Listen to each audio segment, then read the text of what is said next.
Donc, alors les séismes. Terre de séisme, le Maroc, une terre de séisme, tel est le titre de ce live de ce soir. Puisqu'effectivement, un titre un peu aguicheur, il est vrai, mais bon, faut bien attirer les gens quelque part. Donc, le séisme. Les séismes, effectivement, c'est un phénomène qu'on retrouve un peu partout sur le globe.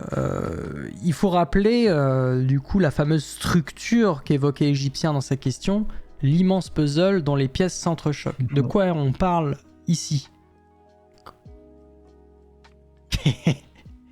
Et si je te pose la question, tu me laisses en blanc comme ça, c'est pas cool, honnêtement. Tu t'attendais que c'est moi qui devais donner la réponse. C'est ça, non. Je me demandais si t'allais mettre, je sais pas... Une explication? Google Earth ou une carte Ah globale. oui, bah je peux. Je vais mettre Google Earth si tu veux. Regardez, mesdames et messieurs, j'ai jamais été aussi bien équipé que ce soir, puisqu'on a un globe terrestre à disposition. Voilà. Ah, je sais ce qui te manque sur ton globe terrestre, je vais te le donner. T'as un truc sur les plaques tectoniques? Je l'ai, c'est juste que incroyable. La tectonique des plaques, exactement, la Gougoune. Il y en a qui ont bien révisé leur cours de géo. Il y a des petites questions dans le chat en attendant qu'ils trouvent les... Qui a fait de la géologie dans sa vie là? Qui est-ce qui a fait un bac S? Qui est-ce qui a fait des études au lycée où il y avait encore des sciences? Des sciences géologiques de type géologie? Vous êtes combien à avoir déjà fait de la géologie dans le chat? Ou plutôt, je devrais dire, vous êtes combien à ne jamais en avoir fait? C'est plutôt ça. Parce que bon, je serais curieux de savoir un petit peu s'il y a des gens qui ont vraiment jamais vu ça et qui seront en mode waouh, mais je connaissais pas la tectonique des plaques. En fait, je pense que tout le monde connaît au moins la tectonique des plaques, au moins de nom, même si certains ne savent plus ce que c'est, tu vois. J'y connais rien. Ah, c'est bien ça. Tant mieux, t'es au bon endroit alors. J'ai même une licence de géographie. Bah, c'est un peu pareil, il y a géo dedans. C'est un peu les mêmes trucs. Je joue avec mon globe là. Il y a quand même de grandes différences. Je vais mettre la Terre à l'envers. C'est ça. Tiens, je me suis fait une réflexion. Je me suis dit, t'imagines si les pôles magnétiques étaient inversés et que les boussoles elles pointaient vers le sud, on aurait fait des cartes. On aurait fait des cartes à l'envers. Ça arrivera un jour. Il est en train de migrer. Alors, faut que je télécharge ton truc. Wow, plate interface. Voilà. Je sais pas ce que ça fait. Ça bouge tout seul. Bam. Donc, attends, si je te mets pas sur mon écran, je te verrai pas. Mais tu verras pas ce que je montre. Non, c'est bon, je vois sur le retour. Donc, tiens, reste là. Je bouge pas. Comme ça, c'est nickel. On recule un petit peu, ouais, c'est bon. Là, on est au milieu de l'Atlantique, d'accord? Donc, toutes les lignes vertes, ouais, si tu zones, toi, les lignes vertes, on a une qui fait nord-sud, une qui part vers l'est en direction de Gibraltar. Ça, c'est les zones où la croûte terrestre s'ouvre, d'accord? Les plaques s'éloignent les unes des autres. Donc, ce qu'on appelle les zones de divergence. Tous les traits rouges, c'est les zones où ça accommode ces déplacements, c'est les zones où ça coulisse les unes contre l'autre, c'est... D'accord? Incroyable. Et si tu rezoomes encore en arrière, et qu'on va aller... il y a des plaques grises aussi. Si on va à l'est, il y a du gris, pas des plaques, des lignes grises. Ouais, elles sont plutôt blanches, je pense. Blanches, ouais. Ça, c'est des zones, on sait pas trop. C'est les autres. Voilà, c'est pas clair si c'est en train de coulisser ou si c'est vraiment en train encore de s'ouvrir. C'est les zones où on n'est pas bien sûr. Et qu'est-ce que ça délimite? Qu'est-ce que ça délimite ces traits? Ça délimite donc les plaques tectoniques. Après, les plaques tectoniques, il y a différentes tailles. Va sur la gauche. Je suis sur la gauche. Vers l'ouest, vers l'ouest. Ouais, bien sûr. Vers les Caraïbes. Voilà. Descends un petit peu sur les Caraïbes. Encore un peu plus au sud. Voilà. Tu vois la petite ligne bleue là? À l'est des Caraïbes. Remonte. Bleue. Remonte. Trop vite. Oui, comme t'as un décalage de... Ah oui, la ligne bleu foncé? Ouais. Qui est, voilà. La ligne bleu foncé qui est... Ah oui, non, ça, je suis con. C'est bon, j'ai vu. Non, je savais pas si tu cherchais un truc dans l'océan ou si tu cherchais... Ça, c'est une zone de subduction, les lignes bleues, d'accord? C'est quand on a une plaque qui passe sous une autre. Alors. Donc ça, il faut comprendre que là, les lignes, elles délimitent en fait des zones de la Terre qu'on appelle des plaques en fait. Donc c'est comme si c'était si la Terre était un puzzle géant avec divisé en plaques. au puzzle fameuse dont plaque parlait l'Égyptien avant. Et donc, on a des plaques de différentes tailles. Il y a des très grandes plaques, Ouais. et ces très grandes plaques, elles sont elles-mêmes, on peut les subdiviser souvent en régions plus petites. D'accord. Si tu vas par exemple sur l'Italie, Let's go l'Italie. Putain, tu fais travailler ma géographie. Hein. Moi, je suis nul en géo. Hein. Pour le moment, l'Italie, ça c'est va. l'Europe. C'est tant que tu restes à peu près en Europe, ça devrait aller. Ok, stop, arrête-toi là. Donc tu veux, voilà, sur l'Italie, on voit qu'on a une grande zone, une grande ligne bleue, d'accord, par exemple. Waouh, c'est une zone de subduction du coup. Donc Alors, c'est une plaque qui va sous l'autre. Qui n'existe plus. Mais c'est-à-dire que avant, d'accord, il faut imaginer qu'avant la Méditerranée, c'était pas la Méditerranée, c'était un immense océan.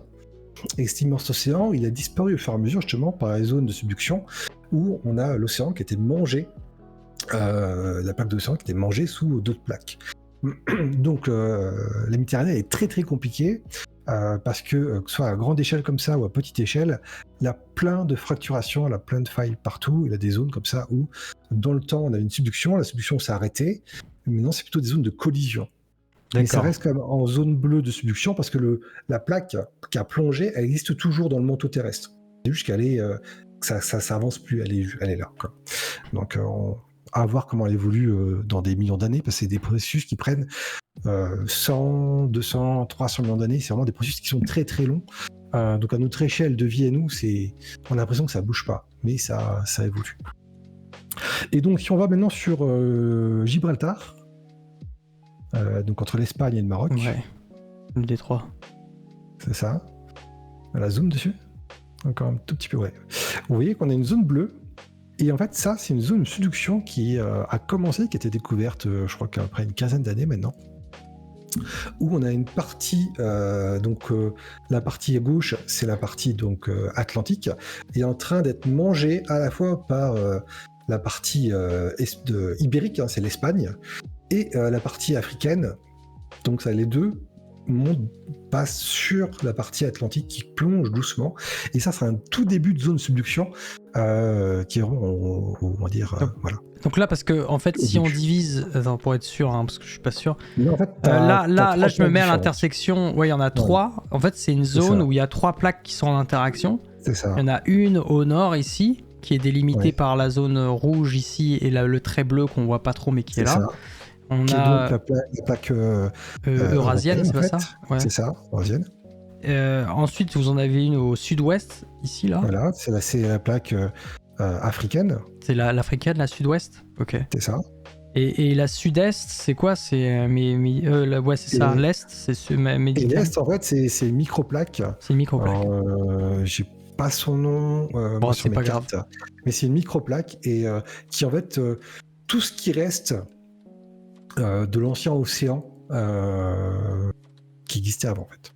D'accord, et en fait là tu es en train de dire que celle du nord et celle de l'est, elles plongent... Non, elles vont sur celle de l'océan.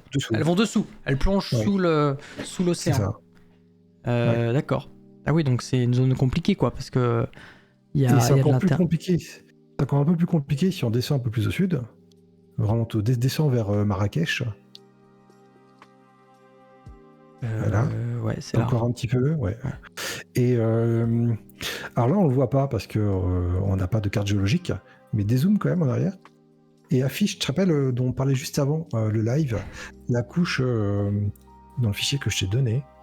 C'est laquelle Intensity non, c'est lequel? Non, c'est la toute dernière. Structural Map. C'est ça. Bon voilà, là c'est le festival de couleurs. C'est le début le début du cramage de neurones. Alors, voilà. Donc, tu peux dézoomer en arrière. Parce qu'en fait, il y a une légende. Du coup, c'est une carte mise sur une carte. Voilà. Alors, la carte. On est en train d'empiler une carte sur une carte. Là, on fait de la cartception. La carte, tu cliques sur le nom justement dans ta légende à toi à gauche, dans ton arbre avec les différents fichiers. Tu cliques sur Maroc Structural Map. Ouais, c'est ça, c'est là où je suis. Enfin, c'est ce que j'ai cliqué. Hein? Tu double-cliques dessus, t'as une petite légende qui va apparaître. Ah oui, pardon, ouais, ok. Voilà. Ouais, il y a les légendes avec cette carte-là, elle provient de l'article en question qui vient d'apparaître.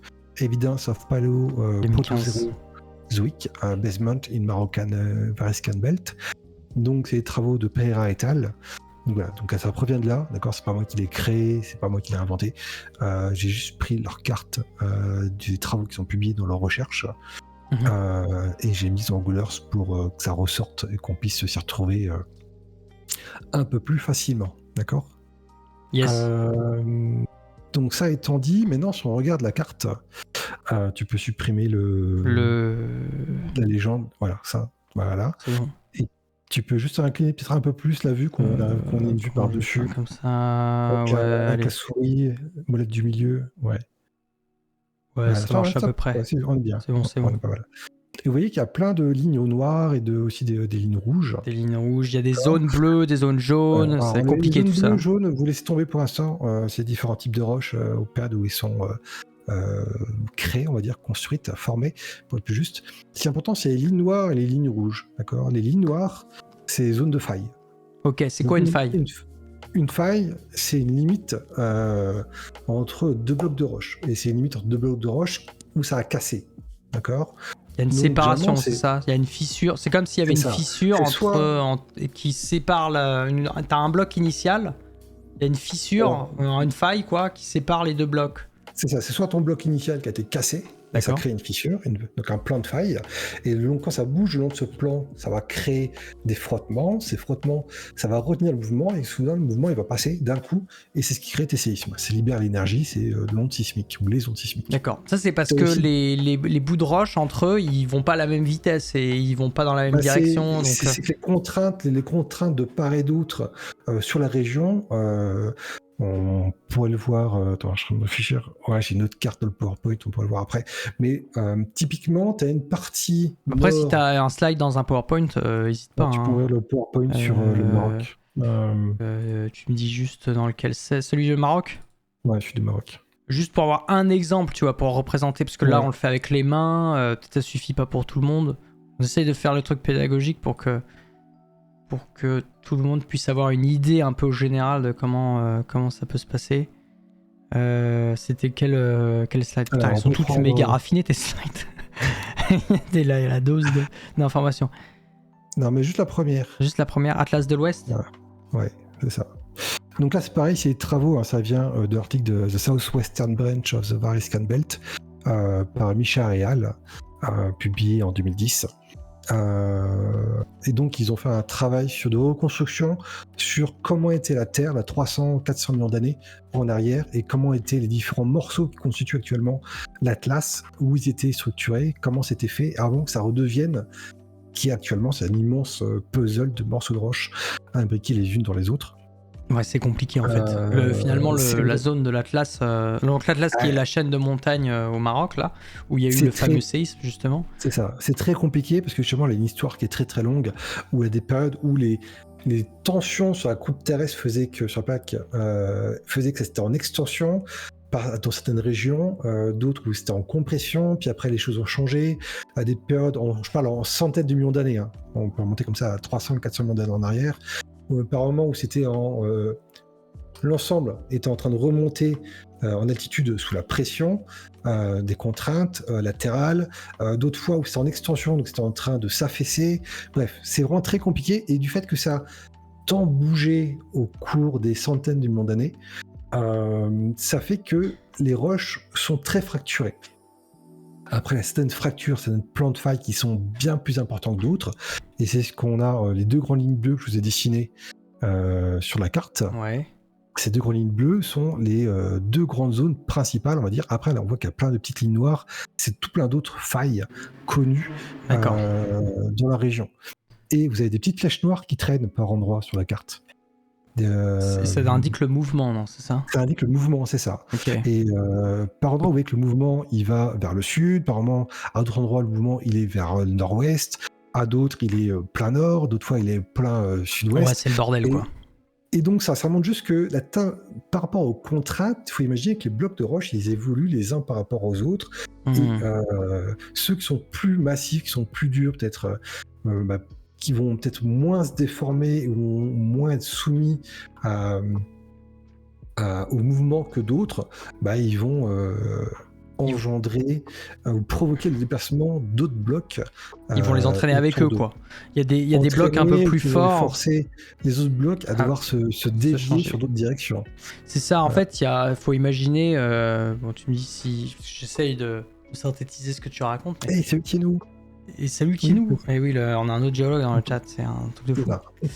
En fait, c'est très complexe parce qu'on a un peu une bataille de blocs de tailles différentes qui se déplacent un peu initialement dans des directions qui peuvent être complètement différentes. Mais tu vas avoir dans le tas des blocs un peu dominants qui vont suivre, qui vont un peu imposer une tendance ou qui vont faire dévier en tout cas les trajectoires de certains autres blocs, quoi, en s'imposant à cause de leur masse, de leur structure. Quoi. On va plutôt dire que tous les blocs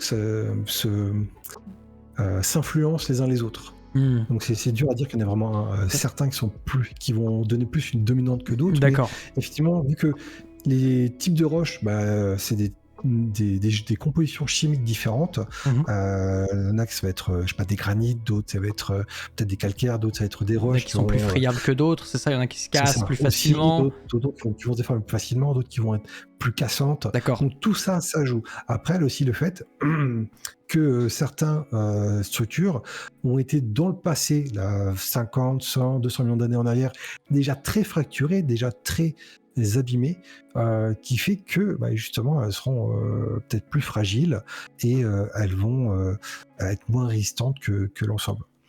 Ok, en tout cas le terrain le paysage marocain, en tout cas il a l'air d'être très chaotique de ce que tu as montré de la carte là.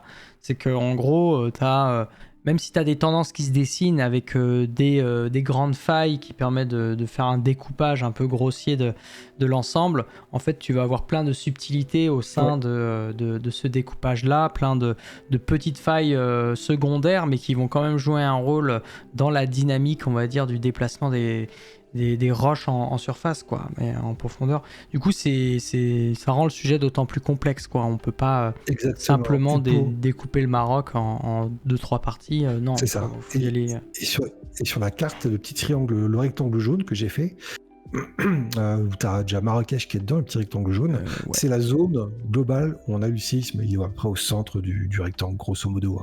J'ai essayé de le caler comme je pouvais. Ouais, ok, le rectangle, ça va. Donc reste sur cette diapo-là, c'est parfait. Non, reviens dessus. Ah, celle-ci là, c'est la deuxième, ok. Non, la deuxième est nickel. Parce que justement, ça me met d'enchaîner sur le fait que on parlait des roches différentes, et justement, vous voyez que la zone où a lieu le séisme, on est justement le long de cette ligne bleue qui monte vers le nord, qui s'appelle le WMSZ, qui est en fait la zone de cisaillement ouest de Meseta, et Meseta, c'est la région géographique de la zone. Et que cette faille, elle délimite deux structures très distinctes de roches. Donc des roches qui ont des propriétés elles-mêmes distinctes. On a des blocs à l'ouest qui sont... La partie jaune, du coup, là, c'est ça, les blocs... C'est ça, la partie jaune. Le cost block, qui le CB. ont leur propre propriété. Et à l'est de ça, on a d'autres roches qui, elles-mêmes, ont d'autres caractéristiques. Et elles bougent l'une contre l'autre, et on a la partie verte qui part vers l'ouest, mais ça. la partie nord, la partie jaune, pardon, c'est pas super clair si elle part aussi vers l'ouest ou si elle part pas plutôt vers l'est. Ouais, il y a une flèche descendante là, un peu bizarre. C'est ça. Donc et donc ces deux blocs, ils interagissent entre eux, et sous les contraintes globales du fait que tout l'ensemble bouge aussi, et ça crée des tensions, puis au moment quand les tensions sont trop fortes, ça casse, et les roches bougent l'une contre l'autre, ce qui crée le relâchement d'énergie, ce qui crée le séisme. C'est ça. C'est ce que j'avais un petit peu décrit dans mon clip. Je fais de l'auto-promo, mais c'était à peu près clair, enfin à peu près ok l'explication que j'avais donnée. Pour ceux qui voient pas trop comment un séisme peut être généré, vous pouvez y aller un peu avec les mains. En fait, si avec chaque point de votre main, vous faites une friction, comme ça vous rapprochez vos points et que vous les forcez à aller dans des directions où elles se rentrent dedans, forcément, en fait, ces directions-là, elles vont créer ce qu'on appelle une contrainte, qui est en fait une force un peu qui va s'appliquer à l'interface, donc ça veut dire entre les deux points, entre les deux blocs. Et au bout d'un moment, en fait, si la contrainte est très élevée, si cette force est très élevée, ce qui va se passer, c'est qu'en fait, la situation ne pourra pas rester telle quelle. Il va y avoir un moment où une des deux roches, par exemple, va rompre. Et à ce moment-là, au moment où ça rompt, en même temps, les roches vont pouvoir se déplacer l'une par rapport à l'autre. Mais en plus de ça, il va y avoir libération d'énergie sous la forme d'une onde sismique, d'où l'existence, la création d'un séisme. Donc c'est pas plus compliqué que ça, entre guillemets, d'imaginer ce pourquoi un séisme se forme. Finalement, c'est à l'issue de contacts vraiment très forts entre des blocs qui finalement se retrouvent à un peu foncer l'un contre l'autre, enfin à se retrouver en tout cas, à aller dans des directions qui les font se rencontrer. Parce qu'en fait, si les blocs divergent, techniquement, ça devrait pas générer de séisme parce qu'il n'y a pas de contrainte. Si tu peux avoir, si c'est possible. Des séismes en zone de, si t'as un bloc, ton bloc il est tiré, justement ton bloc, au début il va d'abord se déformer, au bout d'un moment il va plus se déformer, il va casser et ça va créer des plans de failles. Et c'est là où on vient aux différents types de failles. Mais juste avant, je vais juste répondre à Kero Benzine pour sa question sur où sont d'autres régions dans le monde où c'est aussi accidenté que le Maroc. Déjà toute la zone de Atlas, donc une grande partie de l'Afrique du Nord est compliquée en termes d'histoire. Je ne vais pas dire que toute la zone, mais une bonne partie. Toutes les montagnes actives en général, toutes les zones de montagnes actives, c'est-à-dire que la montagne est encore en train de grandir à l'échelle géologique, sont des zones souvent très complexes. Les zones. C'est le cas de l'Himalaya, non? L'Himalaya, c'est pas. Si, et puis l'Himalaya, c'est l'Inde qui a remonté dans l'Eurasie, donc toute la zone de l'Himalaya aussi. À ce niveau-là aussi compliqué.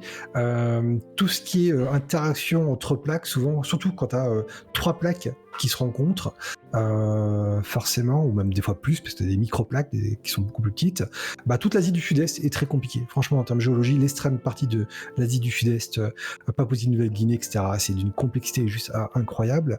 Donc, il y a quand même beaucoup d'endroits sur Terre où c'est compliqué, géologiquement. Mais c'est normal, la Terre est une planète active. C'est une bonne chose parce que ça montre que notre Terre, elle vit, elle a son activité. Tant que les choses bougent, je dirais que c'est bien. Oui, voilà, parce que c'est peut-être s'inquiéter le jour où il n'y a plus rien qui bouge, quoi. Ouais, ce qui est le cas sur la Lune ou Mars, quoi. Enfin, j'exagère un peu parce qu'il y a quand même une activité sur Mars, en tout cas. Et on a relevé des séismes sur Mars. Ouais, avec SEIS, le sismomètre martien là, à bord de la. Pour la Lune, la Lune théoriquement elle est morte, donc elle n'a plus d'énergie de temps à notre connaissance. On verra une fois qu'on aura mis plus d'équipements dessus pour mieux comprendre sa structure, mais pour ce qu'on en sait, pour l'instant, elle n'a aucune activité sur la Lune. Donc voilà, donc tant que notre Terre à nous bouge, c'est bon signe. Il faut mieux avoir tout plein de tout petits séismes, donc magnitude il faudra 2 régulièrement, plutôt que pas avoir du tout d'activité sismique sur une zone active pendant très longtemps, parce que là, c'est-à-dire que les contraintes s'accumulent au cours du temps de plus en plus, et que le jour où ça casse, ça va casser, et ça va faire un séisme très puissant, puisque l'énergie accumulée aura été elle-même accumulée pendant très longtemps. Et notamment, moi, quand j'étais à Vancouver, sur la côte ouest canadienne, ça remonte à maintenant à 15 ans en arrière, à l'époque, ils disaient qu'ils attendaient le Big Bang, le gros séisme, qui était toujours pas arrivé, et puis il est toujours pas arrivé, et ils savent qu'un jour ou l'autre, ça arrivera. C'est juste que, la question, c'est de savoir quand, et ça, on peut pas savoir, et que une fois qu'il arrive, comment va être la situation? Est-ce que les bâtiments seront effectivement suffisamment résistants pour supporter le tremblement de terre? Et les normes, les bâtiments construits sur Vancouver, pour tout ce qui est les grands immeubles, ils sont construits avec des normes sismiques, parasismiques très strictes. Après, tous les autres bâtiments, c'est en bois, donc le bois résiste beaucoup mieux à tout ce qui est mouvement du sol que le pire, c'est les briques. Le pire chose pour un bâtiment, pour une maison, un bâtiment quelconque, le pire chose lors d'un sisme, le pire, c'est les maisons, les bâtiments en briques et en parpaing. Parce que ça a aucune, on le verra plus tard, ça a très très peu de cohésion, puisque le ciment qui est entre les différentes briques, entre les différents parpaings, il est juste là pour que l'ensemble tienne, mais si on secoue l'ensemble, bah, ça va juste casser, ça va se détacher, ça va tomber. Et c'est pour ça qu'il faut des constructions adaptées avec des bétons renforcés en armature de fer qui vont aider à absorber le déplacement, des coussins, on verra, on a des exemples que je t'ai mis après sur notre d'énormes coussins en espèce de caoutchouc sur des immenses immeubles qui absorbent justement cette énergie qui empêche le bâtiment de trop vibrer. D'autres bâtiments qui sont des pendules géants à l'intérieur pour que le pendule justement serve d'équilibre et permettent, moi j'avais vu un à Vancouver, c'est incroyable. On aura l'occasion il y a l'adaptation qui est très importante. Il y a des méthodes qui existent, des techniques qui existent. Le tout c'est qu'elles soient appliquées, est-ce que les pays qui ont des sismes chez eux fassent appliquer ou créer des lois adaptées pour que ce soit appliqué et faire en sorte que ce soit bien appliqué, que les promoteurs, que les gens qui construisent respectent les normes en question. Et c'est comme ça qu'on se retrouve au Japon à avoir des sismes monstrueusement puissants de 9 et de 8 et quelques, où ils ont très très peu de morts, voire des fois même aucun mort. Si le bâtiment est endommagé, c'est pas grave. S'il faut détruire le bâtiment après coup et le reconstruire, il sera détruit et reconstruit. L'important, c'est que le bâtiment il tienne et qu'il ne tombe pas sur les gens. C'est ça l'important. Donc le cœur du problème, il est là, c'est les constructions. C'est ça. Je vais revenir sur le... Vous étiez plusieurs à parler du Big One à San Andreas, justement. Ça fait... Est-ce que tu peux... Alors, il y a une autre question, c'est quoi le rapport de prix entre construction conventionnelle et construction antisismique ? Tu peux répondre vite fait sur ça, et puis après on passe à San Andreas. Je pourrais pas donner de rapport parce que je connais pas. C'est clair que ce qui est construit avec des normes plus drastiques vont forcément créer des prix, des coûts plus élevés. Mais après, c'est une question de savoir quel est le coût de la vie. Donc là, ça aussi. Voilà.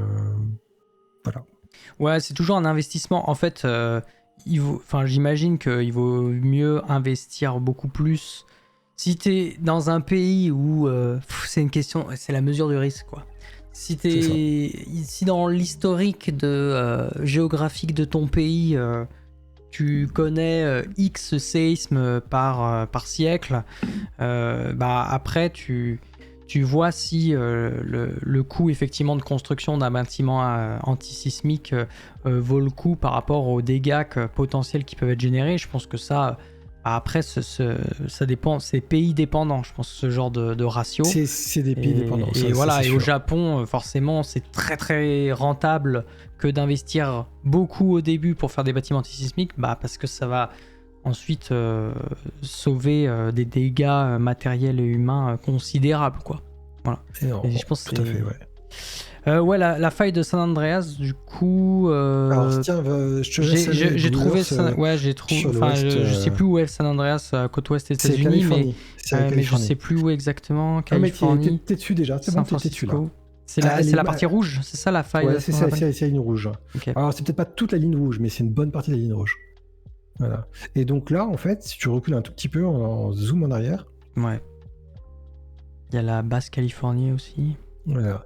Donc, en fait, il faut imaginer que la partie juste en dessous de la ligne rouge, toute la péninsule c'est ça, le mexicaine, bras. Là, je mets toujours son nom en péninsule. Tout ça, plus la partie de la côte ouest américaine qui est sous cette ligne rouge, eux, c'est en train de partir, si je dis pas de bêtises, en train de partir vers le sud-ouest, de tourner comme ça. Et le long de la faille, ça glisse en fait. Tu vois, le bras là, la presqu'île, elle est en train de partir, c'est ça, vers le sud-ouest. Elle partir vers l'ouest en fait. La presqu'île, elle part sur l'ouest.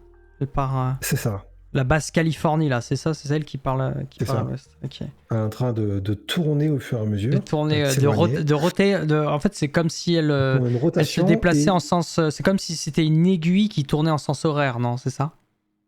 Oui, on peut voir ça, oui, effectivement. Mais imagine que la basse Californie, c'est une aiguille. Et en gros, c'est comme si elle tournait en sens horaire, non? Si tu la fais tourner comme ça en rotation. C'est à peu près ça le mouvement ou pas? Oui, c'est à peu près ça, ouais. Ok. Donc oui, en fait, du coup, le golfe de Californie, il s'ouvre. Comme dit l'Orgibus, il devient de plus en plus grand, quoi. C'est ça. Ok. Et on peut le voir parce que toutes les petites lignes vertes, c'est les zones où c'est en train de se créer une nouvelle croûte. D'accord, donc quand c'est vert, Et c'est toutes que les ça lignes- s'écarte l'un de l'autre, hein, c'est ça on rappelle. C'est que C'est la ça. gauche de la droite de la frontière s'écarte l'un de l'autre. Donc on C'est crée, ça. littéralement, donc, il y a de l'océan, enfin de l'espace qui se crée. la croûte, la croûte qui se crée. Et Ouais. partout où c'est rouge, c'est là où ça commence, ça se décale, ça se déplace latéralement. D'accord, Donc, ouais, latéralement, on a cette création et c'est l'un ça par crée rapport à une rotation vers l'ouest, au sens horaire. ok. Et ouais, ok, c'est super Et donc, intéressant. quand on remonte sur la Californie, à un moment donné, justement, on n'a plus cette création de croûte. On a juste la faille qui accommode et c'est l'ensemble du bloc qui glisse. Alors, je sais plus comment il glisse, par qui contre. accommode. Je sais plus si c'est la partie Si ça va vers le ouest nord qui aussi. monte ou qui descend. Enfin, regardez. Parce que c'est juste un segment tout rouge là, c'est ça quand tu dis. C'est ça. Et Oh, c'est l'ensemble regardez, qui est en je train le montre là, qui est il en fait train tac comme ça. de glisser. Donc en fait, toute cette partie toute rouge là, la limite qui du coup est au nord. En fait, je rappelle, hein, le rouge, ça veut dire quoi? Ça veut dire que la plaque de part et d'autre de cette ligne rouge, les deux plaques glissent l'une par rapport à l'autre. Donc ça veut dire qu'elles s'écartent pas, ni se rentrent dedans techniquement. Bon, mais il y a quand même... Elle s'écarte quand même. Sur la fameuse race, elle s'écarte quand même. Mais dans le mouvement, ça glisse et en même temps, ça s'écarte. C'est rarement technique. Juste dans une direction. Il faut voir en 3 dimensions. C'est toujours j'imagine, ouais. Voilà. C'est pas aussi simplement... Après, je suis pas un juste... spécialiste de façon de race, donc je peux pas vous dire exactement comment est le déplacement. Parce qu'il faut que j'aille voir en détail. Non, mais juste pour que les gens ils aient une idée. En fait, l'important, c'est pas de comprendre en détail. On va pas refaire la géologie de la fête de Saint-André. En plus, ce soir, c'est le Maroc, normalement, à l'honneur. Mais en fait, on parle de tout. Faut juste... Moi, ce que je veux que les gens retiennent, c'est que les mouvements des roches sont complexes. des plaques sont complexes. Et donc, en fait, on peut avoir aussi bien à une partie de la frontière, on peut voir que ça se déplace comme ça, et à une autre partie, au contraire, ça s'écarte. Et qu'au sein d'une même frontière, finalement, on a une complexité de mouvement qui fait que c'est bordélique, quoi. C'est bordélique et on peut pas juste se dire, bon, bah, tout ce continent-là, lui, se déplace comme ça. Et toute cette autre partie-là du continent se déplace comme ça. Non, c'est beaucoup plus compliqué parce que tu as des micro-mouvements à différents endroits de la frontière, quoi.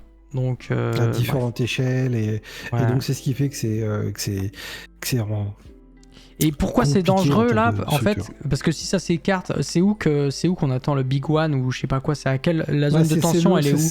Elle est sur non, remonte, c'est vraiment le long de la ligne rouge. C'est vraiment le long de la ligne rouge la tension du coup? Pas là, plus haut, voilà. Juste dès que tu arrives sur le continent, le long du continent. Ça arrivera quelque part le long de ça. Le long de cette grande ligne rouge, du coup, où les plaques sont censées un peu se déplacer l'une par rapport à l'autre, quoi. Okay. Faut penser qu'un sisme est une œuvre comme on a eu au Japon ou comme d'autres endroits, malheureusement, où ça arrivait. On parle de décrochages qui peuvent aller jusqu'à 1000 km de long. Donc, faut imaginer que c'est pas la plaque, c'est pas la roche qui bouge sur une petite zone de 20 mètres ou 100 mètres ou 300 mètres de long. C'est 1000 km de long où le mouvement se propage et s'ouvre d'un coup. Donc c'est voilà, plus c'est grand, plus la zone qui bouge d'un coup est grande, plus l'énergie qui est relâchée est grande, et plus la capacité dévastatrice va être importante aussi. Bon, on n'a pas hâte en tout cas que ça arrive pour les pauvres Américains. Okay. En parlant de bâtiments, désolé, je suis un peu en retard, mais j'ai vu un projet au Japon de bâtiment lévitation. Après, mon avis, je serais mort avant ça. Je sais pas si c'est réel ou pas. Ah, mais t'as vu passer l'info? Non, j'ai cru voir une image passer quand je faisais mes recherches ce matin. Je voulais mettre à jour des trucs. C'est un bâtiment fait en LK99, c'est ça? Je sais pas. C'est en matériaux supraconducteurs. J'ai vu l'image, j'ai fait... Ça me paraît louche, je vais laisser de côté, on verra plus tard. Fake news. Est-ce que c'est vrai ou pas? Je sais pas. Complètement fake, apparemment. Voilà. Pourquoi pas? Enfin, pourquoi pas probablement fake, je veux dire. Ok. De toute façon, si on revient nous sur notre Maroc, peut-être. Oui, on va back to.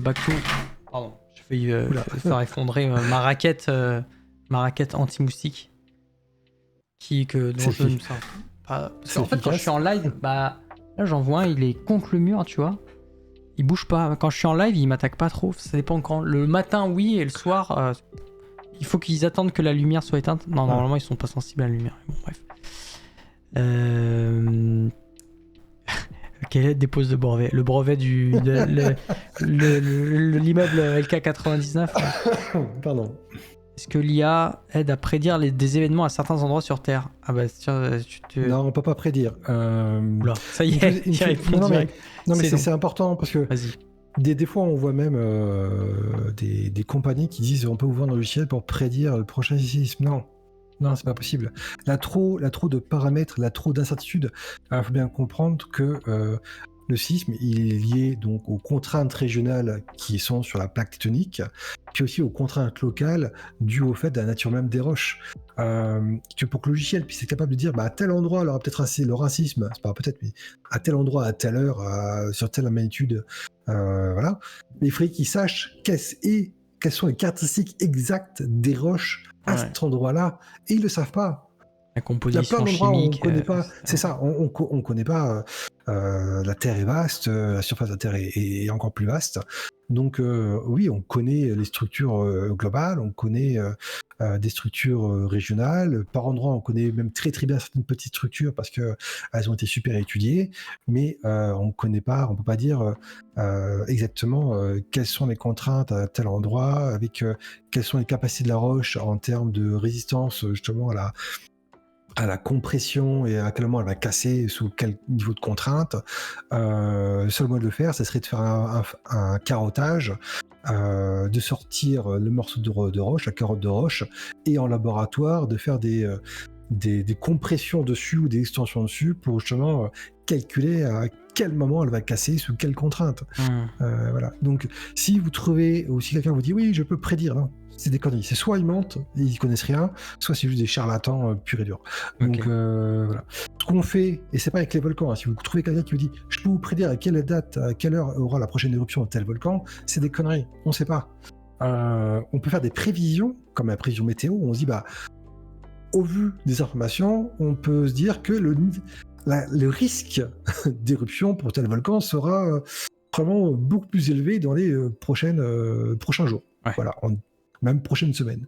Puis on verra, peut-être qu'il se passera strictement rien, ou peut-être qu'au contraire, il y aura quelque chose. Après, à quelle heure, à quel endroit exactement où ça va sortir sur le camp, pareil. Et les séismes, c'est un peu la même approche, dans le sens où on peut se dire, oui, effectivement, la zone est super sismique. On a des séismes, des tout petits séismes qui sont enregistrés chaque jour, des milliers et des milliers de séismes, des tout petits chaque jour dans le monde, c'est normal. Par contre, dire il y aura un séisme plus important qui possiblement pourra faire des dommages, arrivera à tel endroit, à telle date, à telle heure, non, c'est pas possible. On ne sait pas. Et il y a Lorgibus et Edem fait pas rire qui parlent de changement magnétique ou alors soi-disant des animaux qu'ils sentent arriver ou alors des analyses sonores. Qu'en est-il de ces méthodes-là? C'est un peu bullshit ou les animaux ils le sentent parce que c'est déjà survenu en fait. Ils le sentent parce que l'onde est déjà en train de se propager, c'est ça qu'ils sentent en fait. Donc ils réagissent juste avant nous, c'est juste que nous on est trop... comment dire, on va pas être insultant sur l'espèce humaine. Non mais je peux y aller, je pense. On n'est pas capable de ressentir ce que les animaux ressentent parce qu'ils ont des sens beaucoup plus pointus que nous. C'est tout, voilà. Mais quand ils le sentent, c'est que ça a déjà lieu, en fait, ça a déjà eu lieu, donc ils ne le sentent pas avant. C'est juste que ça a déjà eu lieu, ils le sentent quelques secondes avant que ça arrive. Et il faut penser que l'onde sismique, elle se déplace, et ça va... la différente onde sismique, la première quand ça casse, la première qui va plus vite, elle va à environ, que je ne vais pas dire moi-même de bêtises, parce que après je vais me faire taper dessus, 6 km par seconde, j'ai 6 mètres par seconde, non, 6 km par seconde. Donc 6 km par seconde, vous voyez, ça fait 21 600 km par heure. Voilà, vous voyez la vitesse que c'est. Après, elle a des petites variations, ça peut aller un peu moins vite, un peu plus vite, dépendant du type de roche, bien évidemment. L'onde, la deuxième onde plus rapide qui se propage quand la roche elle casse, c'est l'onde S, donc deuxième, elle va environ à 3,5 km par seconde. C'est aussi très rapide. Après, bien sûr, en fonction du milieu des roches qu'elle traverse, elle va être un peu plus rapide, un peu moins rapide. Mais globalement, c'est ça. Et les ondes de surface qui arrivent après, elles iront à peine moins vite. Elles seront autour des 3,2 de mémoire km par seconde. Donc c'est pareil, c'est très rapide. Vous voyez bien que c'est en quelques ondes, ça parcourt des distances déjà énormes. Ouais. Et les ondes, ces trois types d'ondes là que tu viens de citer, elles mettent la différence de temps entre l'émission de chaque onde, là, c'est combien? C'est une poignée de... Non, ça tout est parti en même temps. Ah oui, non, tout part en même temps, mais c'est juste qu'elle se propage à des vitesses différentes, c'est ça? Deux choses. L'onde P et l'onde S, elles partent en même temps. Ça casse, elles sont créées. Bon, alors l'onde P et l'onde S, là, c'est bon, t'as mis les deux gros pieds dedans. On est obligé de montrer une slide parce que je crois qu'il me semble que j'ai vu. Ouais. C'est la slide les séismes, non? Ça montre les ondes P. C'est le longitudinal et compression, c'est ça? La P, c'est la compression. Et comme P comme compression, voilà. Non, comme première en fait. Mais c'était une blague. Ouais. Non, mais ça pourrait aller comme pression aussi, parce que ça fait une compression, donc ça crée une pression. Et à l'onde, à l'avant de l'onde, c'est une pression, mais à l'arrière, c'est une extension. Voilà, c'est ce qui est à gauche de l'écran. Donc attends, reprends. Alors à gauche, ça c'est compression. Donc ça c'est l'onde P, ça. L'onde P à gauche. C'est comme si vous avez un marteau et sur vous avez votre barre, vous tapez au marteau sur le bout de la barre et en fait ça se propage dans le même sens. En fait la déformation est dans le même sens que la propagation de l'onde. Je crois que c'est ça là. Oui, mais l'onde, en fait, vous imaginez que l'onde elle part dans toutes les directions. Oui. Donc quand on regarde dans une direction, elle va dans cette direction-là. D'accord. La deuxième onde, donc elle est un peu plus lente parce que justement le mouvement il n'est pas linéaire, il ondule verticalement tout en progressant dans la direction de propagation. Ok, donc ça c'est la deuxième onde, c'est la S quoi. C'est ça. Donc la S est moins rapide. Donc celle-là, elle se crée à l'endroit où ça casse. Donc si c'est un tout petit séisme, l'endroit qui casse, ça va être quelques mètres, quelques centaines de mètres carrés peut-être de roches qui sont concernées. Si c'est un très très gros séisme, une étude de 9 et quelques, et ben ça va être potentiellement jusqu'à 1000 km de long de roches qui cassent. Donc cette onde qui se propage, c'est pas ça. Souvent on le met sur un point, on dit c'est ici. Il faut imaginer que c'est sur une surface en fait. Ouais. Donc, oui. Et ça se propage dans toutes les directions. Donc ces deux ondes-là se propagent dans toutes les directions. Ouais. Et quand elles arrivent en surface, elles vont se transformer. Une partie de cette énergie va être transformée et ça va créer les ondes de surface. Donc c'est la diapo d'après. Et là, deux grands types. Ah oui, c'est d'accord. Là on est aux ondes de surface. C'est ça. Donc nos ondes PS qui sont arrivées en surface, donc à l'épicentre, elles vont se transformer en arrivant à la surface de la Terre, et une partie de cette énergie qui se transforme va devenir l'onde de Rayleigh, qui va avoir un mouvement un peu comme les vagues. Vous voyez les vagues sur la mer, la houle, c'est la même idée, c'est-à-dire que le haut de la houle a un mouvement circulaire sur lui-même qui va être très important, puis plus on descend en profondeur sous la surface de l'eau, plus le mouvement de la houle, il est de plus en plus petit. C'est la même chose. Et l'onde de Love, qui est une autre onde, qui se crée aussi en arrivant en surface, elle a un mouvement de cisaillement latéral tout en se propageant. Et ces deux ondes-là, c'est les ondes qui sont les plus destructrices sur les bâtiments. Parce que, elles vont déjà un peu moins vite, mais souvent le mouvement fait que sur le sol, c'est ce qui crée le plus de déplacement. Tandis que les ondes P et les ondes S auront moins d'impact sur les bâtiments. Mais ce qui a le plus d'impact, c'est vraiment les ondes de surface, donc la Rayleigh et la Love. Et c'est dû au fait de leur mouvement. Donc Rayleigh, c'est vraiment un mouvement comme la houle. Donc vraiment, ça a vraiment secoué un mouvement de roulement comme ça. L'onde de Love, c'est vraiment un mouvement de cisaillement. J'ai une petite vidéo après sur la partie parasismique où on voit, c'était filmé et c'est juste à voir, c'est juste incroyable. On voit justement le sol bouger comme ça sous ce mouvement de cisaillement par exemple. Donc voilà, donc ça c'est vraiment les grands types d'ondes qui sont liés à un séisme d'origine tectonique. Ouais. Un séisme d'origine tectonique, c'est ce dont on parle. Pour essayer de résumer et de comprendre, du coup à l'origine, donc l'onde est générée au niveau de ce qu'on appelle l'hypocentre, on n'en a pas parlé, mais en gros l'onde elle est générée dans la Terre à la base. Ce qu'on appelle l'épicentre, c'est le point de surface. Ouais, c'est ça. Ouais. L'épicentre, c'est le point de surface qui est directement au-dessus de l'hypocentre, on va dire. Mais en fait, d'où est générée l'onde, c'est l'hypocentre. Et donc de l'hypocentre est générée à la fois des ondes de compression et des ondes S, du coup, qui partent dans toutes les directions. Qui sont des ondes transverses, c'est ça. Alors, vraiment, tout ce qu'on appelle des ondes de volume, ça part vraiment dans toutes les directions. Donc les deux sont des ondes de volume et donc au niveau propagation, vous pouvez voir la différence ici sur les deux représentations. Et après, là, ça va être juste au niveau de l'épicentre. Quand ces ondes vont atteindre la surface, il va en résulter du coup les ondes de Rayleigh et les ondes de Love, c'est ça. Mais ça, c'est que quand on atteint la surface. C'est en fait la transformation. C'est comme si les ondes P et S se transforment en Rayleigh et Love, entre guillemets. Une partie de l'énergie se transforme en Rayleigh et Love. Une partie, ok. Ouais. Une partie de ces ondes, une partie de l'énergie en tout cas portée par ces ondes est transformée en Rayleigh et Love, et c'est elles qui vont être responsables de la destruction, puisque c'est elles qui sont de surface, quoi, c'est ça. Les autres vont aussi continuer d'être propagées à la surface. Disons qu'en termes de mouvement, c'est elles qui ont le plus gros mouvement sur la surface en termes d'ondulation, de cisaillement. Parce que l'onde P, on a vu, c'est vraiment de la pression dans une direction. Donc, ton sol arrive là. Ah oui, ton sol, il va vibrer comme ça, quoi. C'est comme si... Ton P arrive comme ça, et il va monter, puis il va descendre, puis voilà, c'est fini. Oui, parce qu'en fait, l'onde P, faut vous imaginer, là, il y a un bonhomme comme ça, sur ma main, là. L'onde P, elle arrive par le dessous, et elle va faire vibrer le sol de cette manière-là. Donc si votre bonhomme il est là, votre bonhomme il va faire comme ça, mais il va pas... a priori, le bâtiment va pas s'effondrer sur lui-même juste à cause de vibrations qui sont de haut en bas, quoi. De haut en bas, ça devrait pas, sauf si votre bâtiment est vraiment en carton, quoi. En mauvais état. En très mauvais état. Donc ça, du coup, c'est les ondes P qui arrivent comme ça. Elles sont pas trop dangereuses. Par contre, on a les ondes S qui arrivent comme ça. Ouais. Et pareil, donc forcément, ça va faire aussi un peu plus bouger le sol, c'est comme un mouvement latéral. C'est le tapis roulant, là, l'onde S, en fait, c'est le tapis roulant. Non, parce que le tapis roulant, il aura un mouvement horizontal plutôt.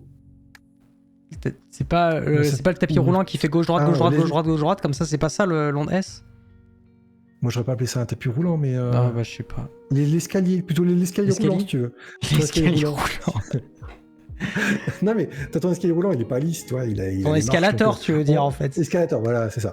Donc on peut imaginer comme ça, qui arrive, puis avec les marches, ça fait le mouvement, grosso modo, quoi, pour simplifier. D'accord.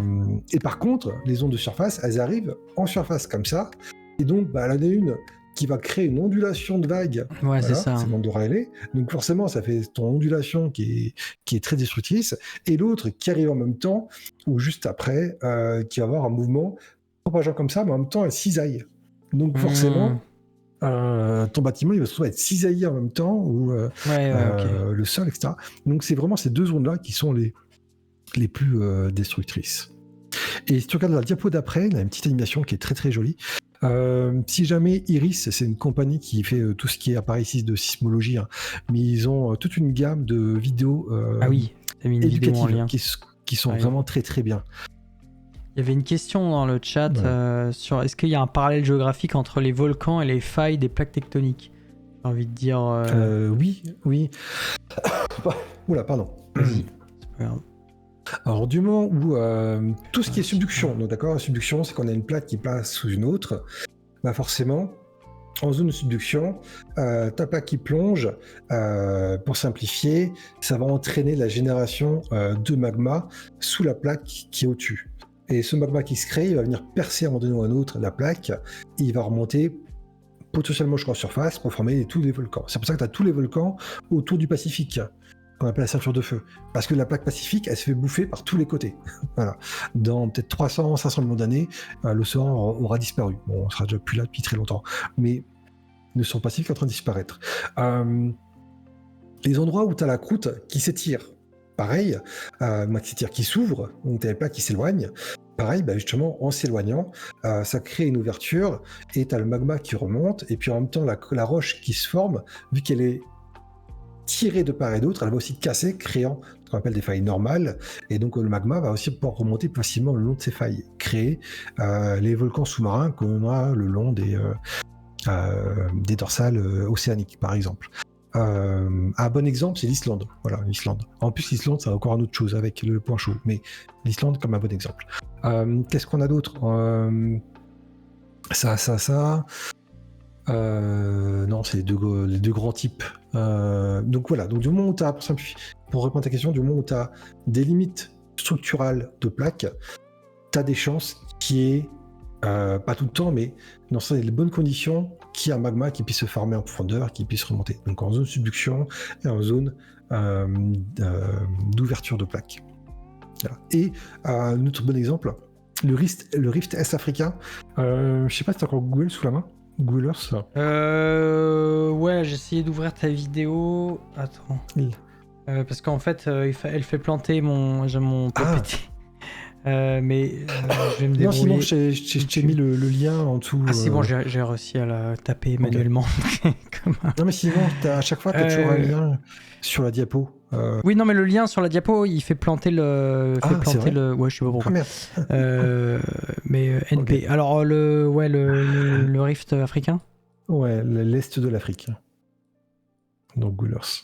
C'est pour ça que j'aime Google Earth. Moi, tous les volcans, j'ai fait tout avec Google Earth parce qu'on peut se balader, c'est génial. Donc, descends sur. Voilà, parfait. Non, t'es bon. Va sur l'Afrique. L'Est de l'Afrique. Ah, mais tu veux au niveau de la. Voilà, juste. Stop, arrête-toi, c'est bon. Voilà, bouge pas. Donc là, on a la mer Rouge, qui est comme ça. On a le golfe, je sais jamais son nom, c'est pas le golfe Persique, qui part comme ça vers l'océan Indien.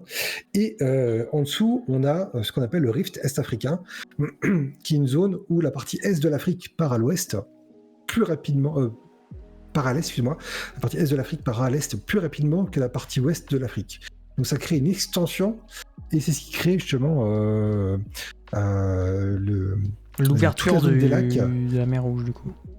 L'ouverture de la mer Rouge, l'ouverture du golfe Persique, mais aussi au sud, sur le continent. C'est là où tu as aussi tous les grands lacs, comme le lac Victoria, etc. Et où tu as aussi forcément tous les volcans qui traînent, puisque ça s'ouvre, donc ça s'étire. On a les failles, ça crée des failles. Ça crée aussi un amincissement de la croûte, ce qui entraîne une formation de magma sous la croûte. Et ce magma remonte et forme tous les volcans que tu as sur l'Est africain. Voilà. Donc c'est pour ça qu'il y a plein de volcans sur la partie Est africaine. Notamment. On les voit pas là, mais ils sont. Ok, il y avait quelques. Ouais, on te croit, on te croit. Il y avait quelques questions sur le. En plus. C'est quoi déjà? Si j'ai bien compris, plus un séisme est profond, moins il est violent. Bah, en fait, plus il est profond déjà. Plus il est profond, techniquement, plus les ondes. Enfin, s'il y a plus de distance à parcourir, les ondes.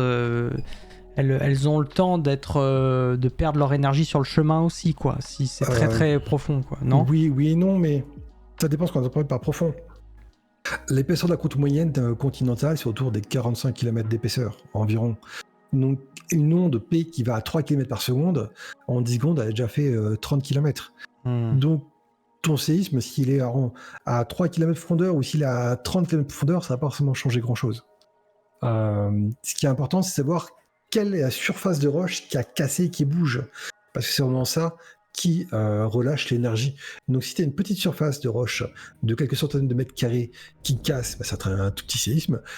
Si c'est une surface qui casse sur des... on a vu jusqu'à 1000 km de long lors de magnitude 9 ou plus, et forcément, l'énergie relâchée est beaucoup plus grosse. Et ça, que tu sois à 10 km de profondeur ou à 30 ou à 35 km de profondeur, ça changera pas grand-chose en fait. Dans tous les cas, l'énergie elle est libérée et elle va arriver en surface. Ok. Je suis en train de regarder les autres questions. Différence entre ondes P et S sont dues aux différents du milieu traversé. Si le sol est très homogène, il y a surtout des ondes P, d'autant de plus il est en surface. Et en plus, c'est profond. En fait, je viens de voir pour répondre à la question. Peut-être la vidéo permettra d'éclairer, non? Parce que je viens de voir que la vidéo parlait. Oui, à la rigueur, oui. On va mettre la vidéo. Les vidéos si vous avez rien compris, disclaimer, si vous avez rien compris aux ondes P, S, loge, je sais pas quoi, cisaillement mes couilles, bah là, vous allez peut-être comprendre. Parce que il y a une vidéo qui illustre avec des dessins pour enfants de 5 ans comment ça se passe. Donc là, même si vous avez jamais fait de science de votre vie,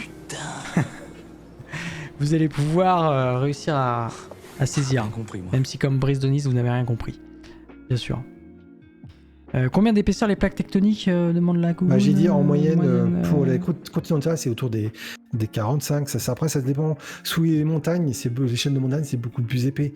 Ça peut aller à plus de 100 km sous l'Himalaya d'épaisseur. Mais si tu vas au niveau des rides océaniques, là où ça s'ouvre, c'est quelques kilomètres d'épaisseur. Donc c'est assez variable dépendant si on est sur une côte continentale, une côte océanique, et où on se situe par rapport à ce qu'il y a une chaîne de montagne ou pas, par exemple. Voilà, vous êtes prêts pour la vidéo les enfants? Regardez, c'est l'heure de la vidéo. Je vous infantilise pas du tout, hein. C'est juste que moi aussi j'ai besoin d'avoir des images pour comprendre. Vous inquiétez pas, vous n'êtes pas tout seul. C'est comme il était une fois la vie. Hein. Eh ben oui, il faut. Les animations, attention, les animations ne sont pas à l'échelle. Tous les procédés ont été exagérés pour des raisons de pédagogie. C'est ça. Je vais juste, voilà, comme ça, recadrer un peu pour avoir l'ensemble. Allez, c'est parti, regardez ce qu'il se passe. Il y a un séisme qui est généré, alors on voit pas parce que j'ai coupé super vulgarisation sur 20. Il y a un séisme au niveau, je remets un peu en arrière. C'est l'étoile blanche qui est juste en bas de l'écran. C'est l'étoile jaune, ouais. Hop. L'étoile jaune, elle est située au niveau de la barre, là. Je mets mon curseur, elle est là. Il y a une étoile jaune, donc c'est paf, ça c'est l'épicentre en gros, l'étoile jaune. Voilà, il monte l'épicentre. Il monte l'épicentre. Avec les ondes qui se propagent, les ondes qui sont matérialisées, représentées par des petits traits. Là, vous avez un petit encore, ça n'est pas dit que ce soit l'épicentre qui monte, mais bon, vu que ça a été à l'échelle de la Terre, ouais, que on dirait que 10 km de profondeur ouais, ça se voit pas, surface, c'est tellement proche que on peut pas distinguer, bien sûr. C'est ça. Donc là, en bleu, vous avez les ondes S et en jaune, les ondes P, j'imagine. On verra. Peut-être pas. Ah non, la P, elle a déjà tombé. Ça allait trop vite. Ah oui, la P, c'est la rouge. C'est même un truc pour un enfant de 5 ans, je comprends rien. Non, c'est pas vrai, je comprends. Regardez, hop, j'ai fait pause au bon moment. Ah non, mais on va mettre en x05. Voilà. Tu peux mettre en x05 ? Bah, je pense, ouais. Vitesse de lecture. Ouais, même en x25, 0,25. Voilà, le meilleur de la vulgarisation sur Twitch, c'est maintenant. Je savais pas qu'on pouvait. Allez, c'est parti. On a bien le temps. On va regarder tranquillement. Alors, tout d'abord, une étoile. Oh là là, mais même en 0,25, c'est rapide. Les ondes P en rouge là qui arrive, paf, qui tape dans la maison. Voilà, en fait, ça fait vibrer la maison comme ça de haut en bas. Regardez comment la maison vibre pour savoir quelle est là, ça fait. Il y a les S qui arrivent. La maison, elle vibre comme ça. Voilà. Ouais, franchement, c'est la meilleure animation. Hein.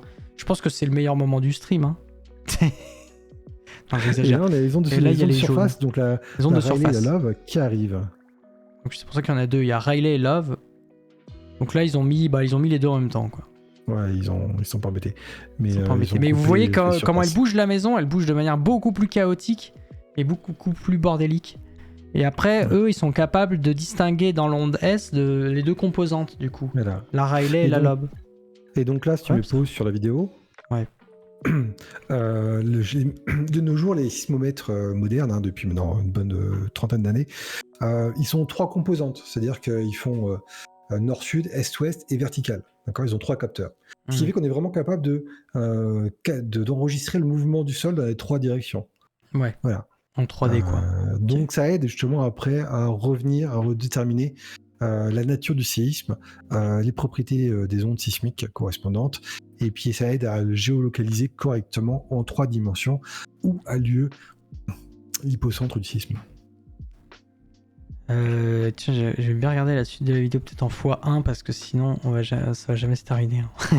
Elle dure que 2 minutes 50. Mais en x0,25, j'ai l'impression que c'est... Alors, XYZ, ZXY, ouais, c'est donc les 3 composantes. Ah oui, donc d'où les 3 composantes qui étaient indiquées. Ok, j'avais pas compris pourquoi il y avait 3 schémas. C'est les 3 directions qui sont relevées en fait. Vertical, est-ouest, nord-sud. Et donc c'est pour ça que sur mes pauses, en vertical, l'onde P se verra mieux parce que elle arrive par en dessous. Ah oui, là. Donc ça fait bouger verticalement. Logique. Donc sur l'horizontal, le plan horizontal pour les capteurs qui sont sur le plan horizontal, vu qu'elle arrive verticalement, elle fait pas de mouvement latéral, ni est-ouest ni nord-sud, ce qui fait que ça se verra pas. Et oui, et c'est pour ça que l'onde S, on la voit mieux en nord-sud et est-ouest, quoi, que en vertical. Ouais, c'est ça. C'est ça. Et c'est pour ça que les ondes de Love, après on les voit, partout. On les voit partout, mais dépendant le type, que ce soit Rayleigh ou Love, composition. Voilà, une qu'on voit mieux que l'autre. Putain, c'est ouf. Vertical. Bah, merci. Alors, en vrai, c'est... Donc Love, on la verra moins bien en vertical parce que c'est vraiment un cisaillement, mais Rayleigh, vu que c'est vraiment cette rotation, on la verra très bien en vertical. Ah oui, c'est ça. Là, c'est les différents capteurs. Est-ouest. Là, ils ont montré là, une déformation est-ouest. Ouais. Là, c'est une déformation nord-sud. C'est ça. Et après, là, vous allez avoir la verticale. Donc la verticale, c'est l'onde de compression, l'onde P.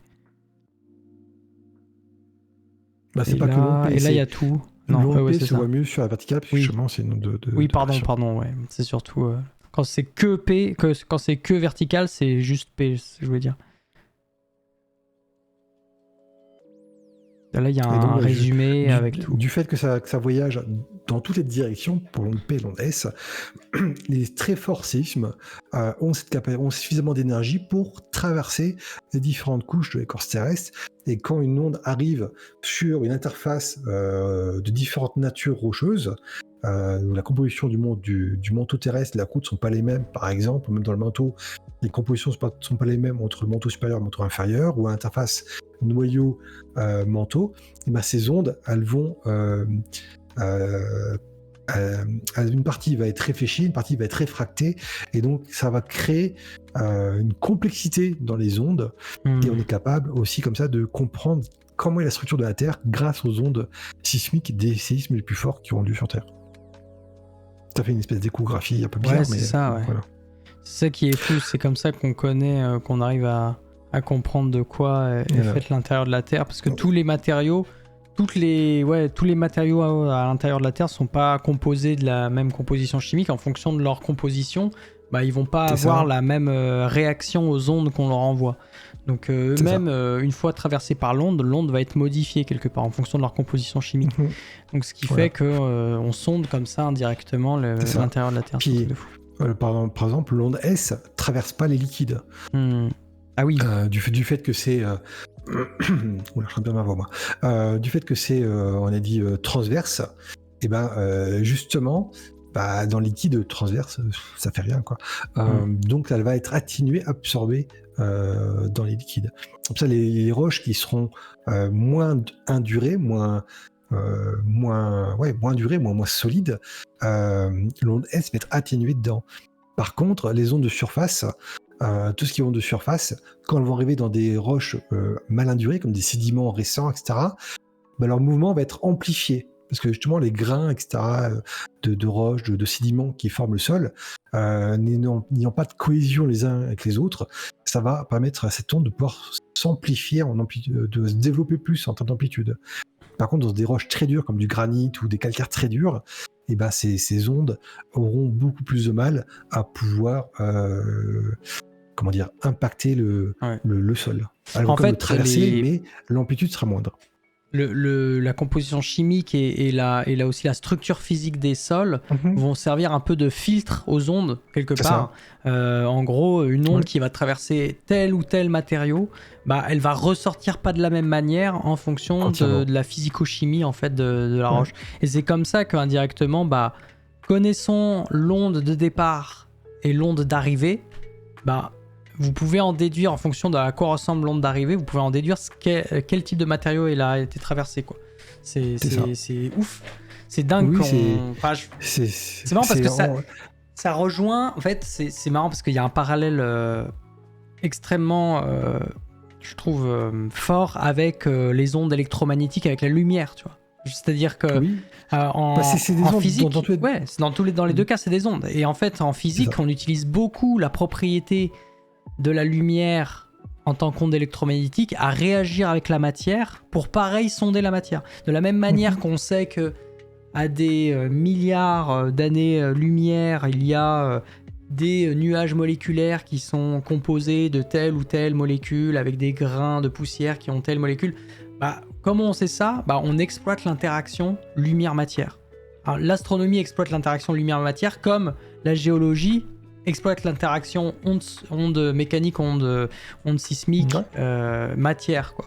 Donc c'est marrant comme il y a des parallèles entre disciplines. La démarche est relativement similaires, si vous voulez. Bah, de manière, quand on traite les signaux, parce qu'il faut imaginer que pour simplifier, quand on marche sur le sol, on crée une onde.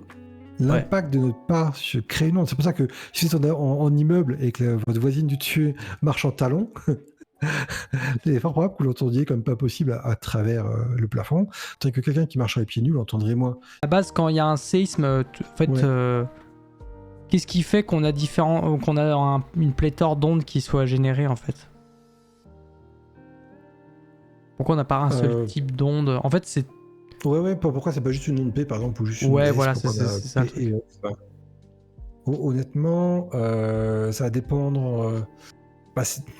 Du moment où on a un mouvement, que ce soit glissement, que ce soit normal, comme ça, ou inverse, ou alors oblique, bref, passons. Ton mouvement, il va créer forcément une compression dans une direction, et vu que il a aussi un mouvement soit latérale, on va dire, dans tous les cas, une composante latérale qui est toujours là. Cette composante latérale, elle crée forcément ce déplacement transverse de ton onde S. Tandis que le mouvement global crée une compression. Donc, tu as forcément ces deux mouvements qui sont créés. La transverse et la pression, donc P et S. Donc ça, dans tous les cas, sera toujours là. Dû au fait que c'est un mouvement, c'est pas un point, c'est vraiment un plan qui bouge. Et quelle que soit la direction dans laquelle bouge ton plan, ou une ouverture, ça va créer à la fois une pression et un mouvement transverse dans tous les cas. Donc c'est pour ça qu'on a ces deux types d'ondes. Et quand ça arrive en surface, l'onde, en arrivant en surface, elle interagit avec la surface du sol et une partie de cette énergie est transformée. En ce moment, on a vu dans les deux autres types d'ondes, il y en a un qui sera plutôt un mouvement de rotation et l'autre sera plutôt un mouvement de cisaillement aussi. Donc c'est voilà, c'est toujours comme ça, ça arrive tout le temps, du fait qu'on a vraiment, c'est une surface qui casse et qui se déplace et pas juste un point. Merci pour le récap. Elle va passer, mais ça va prendre du temps. Ça va dépendre de l'énergie. Plus tu as d'énergie qui est libérée d'un coup, plus l'onde va pouvoir aller loin. Et les gros sismes, c'est fréquent que les ondes de surface fassent plusieurs fois le tour de la Terre. On les voit sur les stations sismiques. On voit arriver la première, la P, puis la S, et après on voit arriver les ondes de surface, et puis X minutes, heures plus tard, je sais pas, après calculer par rapport à la vitesse, on va voir de nouveau le même signal qui arrive, mais plus atténué. Et puis encore de nouveau signal qui va arriver plus atténué encore. De ces ondes de surface, parce que jusqu'à ce qu'il n'y ait plus assez d'énergie pour propager. Nickel, merci pour le récap. Super intéressant. On a appris pas mal de trucs sur les séismes. Enfin, on va peut-être se focaliser sur le Maroc. Enfin, je dis enfin, mais on en avait déjà parlé un petit peu au début du live déjà. On a vu au début du live la complexité que représente le territoire marocain en termes géologiques. Je vous remonte vite fait. J'ai eu le temps d'ouvrir Google Earth avec cette fameuse carte du Maroc. Bon, là, je vous le dézoome un peu pour que vous revoyiez le Maroc. Voilà. Et par-dessus la carte du Maroc, on a mis en plus une carte qui vient d'un papier de 2015 qui étudie le terrain géologique du Maroc et qui identifie justement avec précision les différentes zones où il y a les différentes failles. Pareil, on a expliqué ce que c'était que les failles, donc des zones un petit peu de rencontre entre des roches qui séparent deux roches, quoi. Une faille avec deux bouts de chaque côté de la faille. Et on a vu à quel point il y avait des failles qui étaient différentes. Il y avait des failles principales, on va dire, et des failles un peu plus secondaires. Mais dans tous les cas, tout ça créait une dynamique qui était relativement chaotique sur le territoire marocain. Bon, après, le Maroc n'est pas le seul pays, évidemment, à subir ce genre. On a vu plein d'autres exemples entre... c'est très compliqué. Entre le Japon, les États-Unis, Canada. C'est technique, c'est compliqué. Mais si on fait un focus un peu plus sur l'événement... Et ça, c'est important justement de... c'est pour ça qu'on a des séismes qui ont lieu sur cette région-là. Et c'est pour ça aussi que ces séismes peuvent être très puissants, puisque justement, on a des contraintes très importantes, des complexités qui fait qu'on a des forces importantes qui poussent les roches dans différentes directions sur la zone, et que les roches résistent, mais au bout d'un moment, quand il y a trop de force qui s'accumule, l'énergie elle s'accumule de plus en plus, et ça va casser, et quand ça casse, ça libère tout d'un coup. Et c'est pour ça aussi qu'on a ce qu'on appelle les aftershocks, où on a des séismes qui ont lieu dans les minutes, les heures, les jours suivants, le séisme principal, qui sont justement la réponse des roches en sous-sol à elles-mêmes reprendre au fur et à mesure un équilibre suite à l'énergie relâchée par le premier séisme. Voilà. Ouais, c'est ça, parce qu'il peut y avoir un peu une réaction en chaîne où de l'énergie libérée par un premier séisme va enclencher un autre déplacement ailleurs qui va pouvoir en créer un autre. Oui. D'où le fait que les autorités aussi s'inquiètent sur le fait que ça puisse d'autres séismes peuvent réapparaître dans la région, quoi, c'est ça? C'est ça. Et un truc qui de nos jours est vraiment bien, mais elle a 20 ans en arrière, je pense que ça n'existait pas, même 10 ans en arrière, ça n'existait peut-être pas, c'est on a des sites qui annoncent directement, l'information est disponible à tout le monde, il faut juste savoir où c'est, sur les sites qui ont lieu, et où ils ont lieu, s'ils sont importants ou pas. Et par exemple, en diapo 5 et 6, sur le PowerPoint du Maroc. Ah, le PPT du Maroc. Pareil. Ouais. Il y avait une question sur c'est quoi ce qu'on observe en rouge sur la carte là, en pointillé rouge. En pointillé rouge, c'est une zone de chevauchement, c'est-à-dire qu'on a la partie sud qui monte sur la partie nord. Vu par rapport aux forces tectoniques, ça monte sur le nord. Voilà, c'est vraiment ça montre bien c'est les choses sont imbriquées les unes dans les autres, et qu'apparemment on a des blocs qui passent par-dessus d'autres à des vitesses d'échelle géologique. Hein. Donc c'est quelques millimètres par an, quelques centimètres par an, c'est vraiment des choses très très lentes. Donc on les voit pas comme ça. On peut les mesurer avec les GPS sur plusieurs années. Mais c'est des choses qui sont en cours. Ça montre que le système le système de cette chaîne de montagne est un système actif, dans le sens où ça continue à bouger sous les contraintes tectoniques. Ok, j'ai ouvert le Maroc, du coup. C'était lequel de slide que les deux derniers, le 5, diapo 5. C'est du 8 septembre 2023. Et donc là, vous avez deux images, c'est des captures d'écran que j'ai faites. J'ai mis les sites correspondants aussi à les HTTP. Le un, c'est l'earthquake.usgs.gov. Donc ESGS, c'est l'équivalent du BRGM mais américain, qui sont en charge de tout ce qui est risque naturel. Et donc, ils ont des systèmes qui synthétisent les informations automatiquement et qui les publient. Et donc ça, c'est génial, parce que comme ça, vous avez deux exemples. Pour le même séisme, où on a les courbes d'intensité, on a des informations sur la région, donc plein de petites choses intéressantes pour mieux comprendre le séisme d'un terme technique, sur l'aspect technique surtout.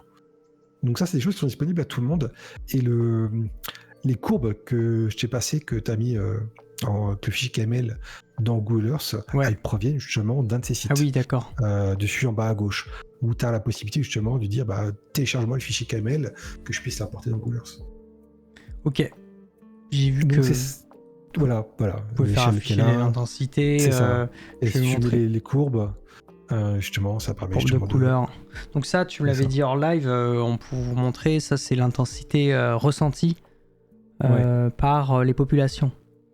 Courbe, carte d'intensité, on va dire, en couleur de à quel point on a trouvé le séisme fort ou pas. Donc ça donne vraiment une bonne idée des zones peuplées aussi, enfin de l'endroit où c'est ça, où il y a de la population. C'est ça. Et on voit bien, certes, l'hypocentre, le point du séisme, c'est un point. Il faut bien garder en tête que c'est un plan en fait qui bouge. Hein, c'est pas juste un point, mais c'est un plan qui bouge, qui est simplifié à un point central, mais que la zone qui est affectée par la plus forte intensité, c'est pas juste au-dessus du séisme, c'est une zone autour de l'épicentre. Et on peut voir qu'elle va jusqu'à plus de 70 km puisqu'elle atteint Marrakech, etc. Ouais. Donc c'est vraiment des informations qui sont super sympas. Après, il faut se plonger dedans pour les comprendre au début, pour qu'on n'a pas c'est technique, tout à fait normal. forcément. C'est technique. Mais ce que je veux dire, c'est ce que je montre avec les volcans le mercredi. De nos jours, on a une quantité d'informations super précises, super intéressantes, qui sont disponibles à tout le monde. C'est juste que les gens ne savent pas où c'est. Et qu'ils ne s'y intéressent pas. Mais souvent, c'est juste qu'ils ne savent pas où c'est. Et en fait, on est capable de voir. Et après, il y a aussi des sites. Par exemple, il y a une chaîne Twitch, si je peux me permettre, c'est pas une de sur une autre, qui est. Putain, je ne veux pas dire de bêtises non plus. C'est pas le nom exact. Avant, il avait une chaîne YouTube, mais il a arrêté la partie live de la chaîne YouTube. Donc, il a mis une chaîne Twitch depuis quelques années. Et donc, tu as tous les séismes en temps réel sur Terre, les gros séismes. Il est planqué où ? Forcément, quand je cherche, je ne trouve plus.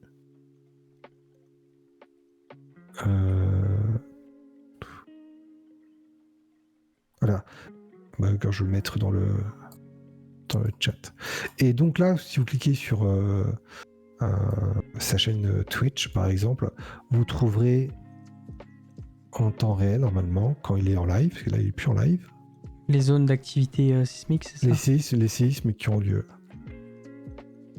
Qui dit montagne dit séismes rares sont les séismes en Bretagne, à comparer des séismes dans les Pyrénées. Alors c'est différent, la Bretagne c'est un ancien massif montagneux dont une partie est cette ancienne montagne qui est très très très vieille, qui a plus de 400 millions d'années, descend jusqu'au Maroc. On trouve encore des fragments de cette ancienne montagne sur la zone, sur la côte ouest marocaine. C'est juste qu'en Bretagne, il n'a pas eu d'autres événements tectoniques par la suite, contrairement à la zone du Maroc, où on a vu qu'on a eu du fait qu'on a la rotation de l'Afrique avec l'ouverture de l'Atlantique, on a eu une succession de structures géologiques qui sont venues se percuter les unes avec les autres, créant vraiment un système très complexe. Donc qu'en Bretagne, non, c'est pas le cas. C'est comme en fait, c'est comme si c'était des montagnes mortes, on va dire. En fait, on peut distinguer des montagnes en formation et des montagnes mortes. Enfin, en gros, des montagnes les montagnes mortes, ce seraient des montagnes qui ont été formées auparavant dans le passé par des collisions qui sont plus actives parce qu'elles poussent plus, si vous voulez, qu'elles ont été formées par d'anciennes collisions. Et qui sont entièrement érodées. La Bretagne est entièrement érodée. Ce qu'on voit maintenant, c'est la racine de la montagne qui avait 400 millions d'années. Oui, c'est vrai. Mais l'érosion a tout emporté. Et c'est pour ça qu'on a tous ces magnifiques granites. Les granites, c'est le magma qui se stocke dans la croûte terrestre à 30, 40, 50 km de profondeur, qui y reste, qui remonte jamais en surface et qui va refroidir là, former les granites. Et les granites, on les retrouve en surface. Pourquoi ? Parce que avec l'érosion, là, tout qui est parti au-dessus, plus avec le rééquilibrage statique, la croûte qui est remontée au fur et à mesure, et l'érosion qui a continué à tout effacer, jusqu'à faire apparaître les granites, tout simplement. Alors tu dirais que l'Atlas, c'est plutôt une montagne active. Active, totalement active. La zone, et ça fait 400 millions d'années que c'est actif, et que les blocs s'accumulent, et que ça bouge, et on voit bien, on l'a vu... avec la carte qu'on regardait au début, là, on a une partie de l'Atlantique sud qui fait la partie de la plaque africaine qui passe sous la zone qui est au-dessus qui forme le nord de l'Afrique et le sud de l'Espagne, la partie eurasienne, atlantique qui passe dessous aussi, c'est un triple point, ça bouge, ça pousse par le sud, ça pousse par l'est, c'est le bordel, quoi. C'est compliqué, quoi. D'un point de vue géologique, c'est super intéressant. Franchement, je pense que c'est ce genre de coin que ceux qui travaillent, qui ont publié les travaux qu'on a regardés, les deux travaux qu'on a regardés, il faut imaginer que ça a pris des années et des années. C'est pas une personne, c'est des équipes de chercheurs qui ont bossé comme des malades dessus pendant des années. Et avant eux, là, d'autres personnes qui ont bossé aussi sur les zones, différentes parties des zones, qui ont aussi publié. Et c'est pour ça qu'on regarde la littérature de ces papiers, on voit qu'il y a plein de choses, parce que justement, c'est le fruit dizaines et dizaines d'années de travail, quoi. C'est quoi le truc? Je suis en train de m'amuser avec la carte là. C'est quoi le truc contour que je peux cocher là? Contour, c'est quoi? C'est de la. En blanc là, ça fait des lignes blanches. Normalement, ça te sort les contours par C'est le contour de quoi? unité dixième d'intensité. Si tu mets la carte d'intensité, la première couche, tu verras, ça correspond. C'est les contours de l'intensité. D'accord, pardon, j'avais pas compris. Salut Majouk. Voilà. Si on a raté vos questions dans le chat, n'hésitez pas. Là, on arrive sur une fin d'émission. Non, on n'a pas forcément d'année. La pas d'année, c'est comme avec les volcans. La pas forcément. La pas d'année où il a plus de séismes que d'autres. Après, il y a des périodes où ça peut arriver, qui est peut-être. On a l'impression qu'il y a peut-être un ou deux séismes, gros séismes, très gros séismes en plus, mais en fait, si on regarde globalement, c'est pareil. C'est juste que quand ça touche une zone peuplée, l'impact est beaucoup plus grand que si c'est sur une zone d'un personne. Un séisme puissant qu'il y a eu en Alaska, s'il n'y avait pas de tsunami, ça gênera qui 3 fois rien. Par contre, un séisme qui a eu en Turquie ou qui a eu en Maroc là, ou qui aurait lieu au Japon ou en Indonésie, des zones qui sont beaucoup peuplées, l'impact est beaucoup plus important et l'aléa est plus haut et le risque, qui est beaucoup plus de victimes malheureusement, est beaucoup plus élevé. Donc c'est surtout une question de densité de population et de construction.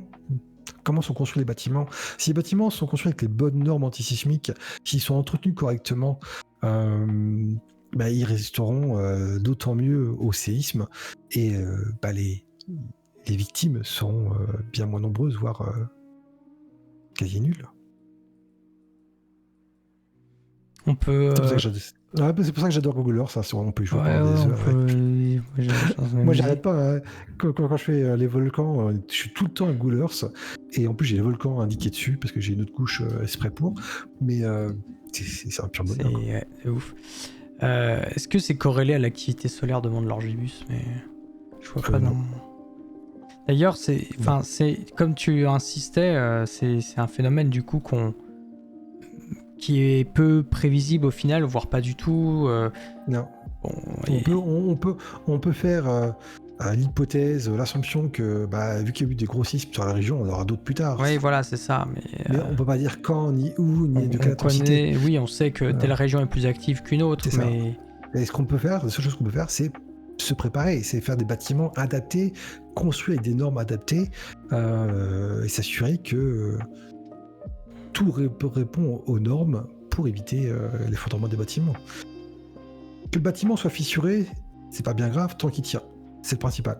Tant que le bâtiment tient, il n'y aura pas de victimes ou des blessés. Mais si le bâtiment se met à s'effondrer, c'est là où ça devient catastrophique, puisque les gens, ça arrive en pleine nuit ou même durant la journée, dépendant où sont les gens. Malheureusement, voilà, on voit ce qui est arrivé, c'est horrible. J'avais quelqu'un, une connaissance qui m'a demandé, mais les séismes, est-ce que ça fait partie des phénomènes qui sont aggravés par le dérèglement climatique, tu vois? Et j'avais plutôt tendance à lui dire que ça n'a rien à voir. Ouais, c'est plus. Non, parce que c'est vraiment lié à l'intérieur de la Terre, et pour le coup, à part, c'est pas directement lié à l'émission de CO2, mais à part les activités type géothermie et ce genre de choses, tu sais, en Alsace, on a ce problème. Non, mais c'est différent parce que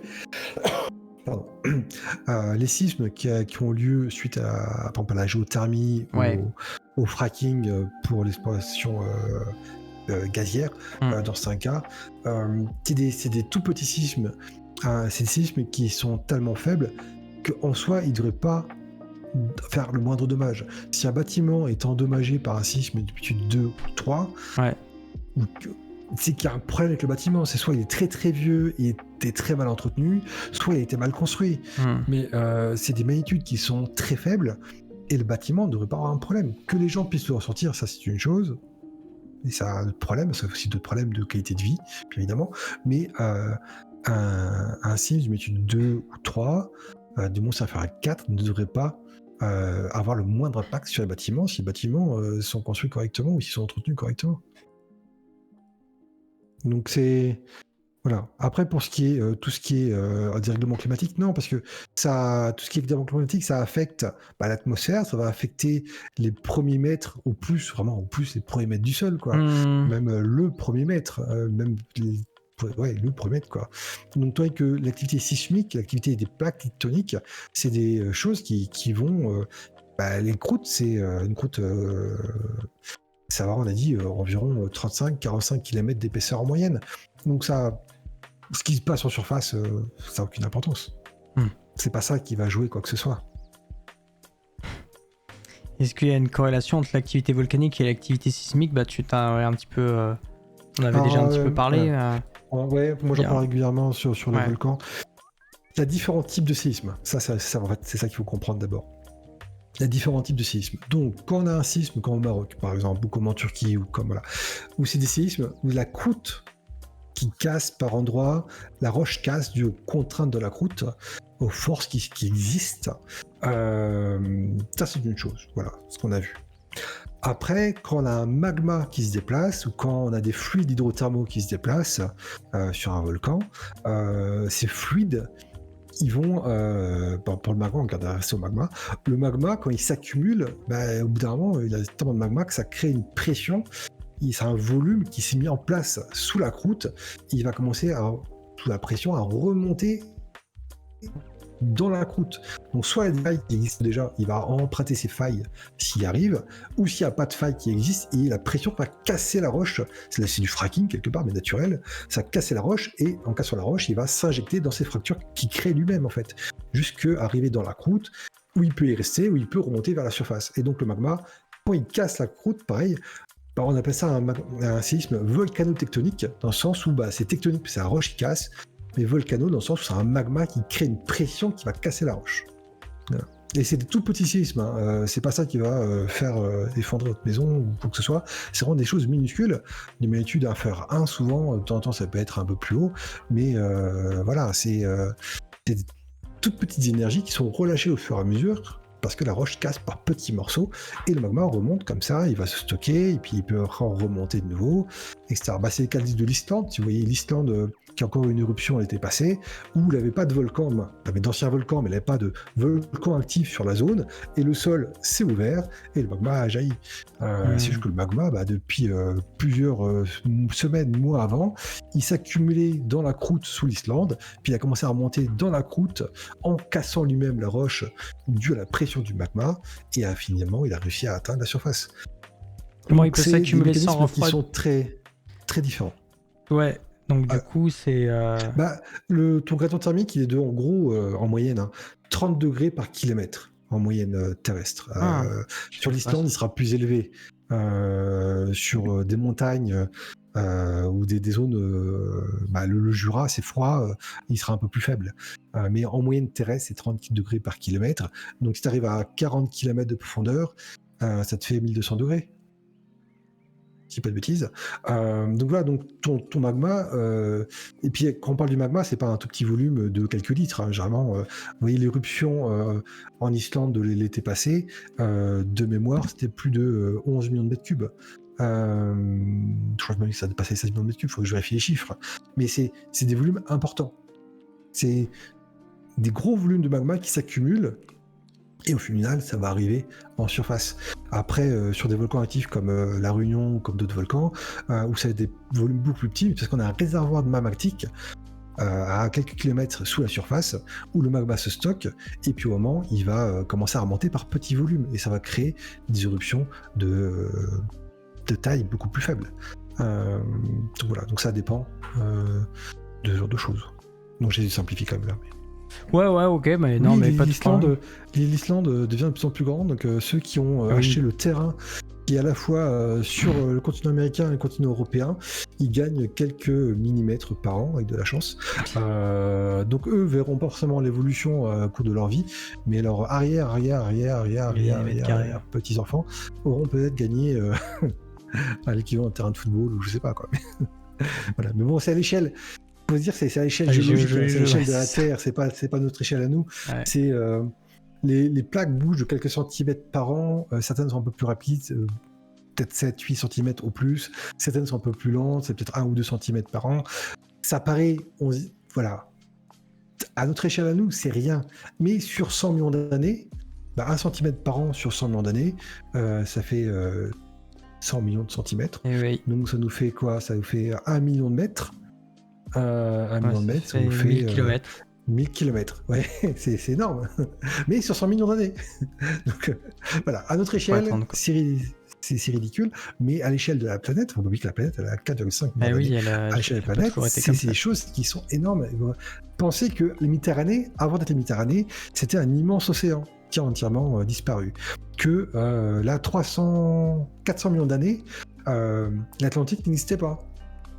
Les États-Unis et l'Europe étaient collés, l'Amérique du Sud et l'Afrique étaient collés. Il y avait une grande chaîne de montagnes qui faisait les montagnes, les roches qu'on trouve sur l'ouest de l'Angleterre, une partie de l'Irlande, la Bretagne, on peut encore descendre comme ça jusqu'au Maroc. Certaines de ces roches qui sont là datent d'une chaîne de montagnes qui a plus de 400 millions d'années. Donc la Terre bouge et évolue, mais à son rythme. Donc nous, à côté, on est... Ouais. Voilà. C'est ce que j'aime aussi dans les géologies. C'est un peu vertigineux. Hein. C'est ça. Faut remettre toujours les choses dans leur contexte de vitesse. Et c'est pour ça qu'à l'opposé, c'est ça qui est, on peut dire, assez incroyable, c'est que les ondes sismiques, elles se déplacent à, on a vu 6 km par seconde. C'est quand même super vite. Ouais, 6 km par seconde. On est plus sûr. Si on était capable d'avoir des avions qui se déplaçaient à 6 km par seconde, le temps pour aller pour faire le tour de la Terre serait une vitesse folle, quoi. Ou même pour aller sur la Lune, ça serait d'autant plus simple.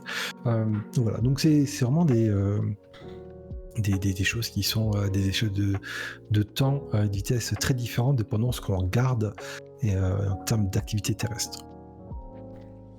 Ok, merci pour ce message de fin qui peut s'apparenter à une conclusion parce qu'on arrive sur la fin. On parle de la Lord JB qui nous demande une mer fermée. Alors, si tu nommais Google Earth, non mais c'est super intéressant. Google Earth, dans les mers qui sont créées, qui sont en train de grandir. On a la mer Rouge qu'on a vue et le golfe Persique et le golfe d'Aden. C'est les trois qui sont autour de au Moyen-Orient. Voilà, c'est ça. Ça, c'est en train de grandir.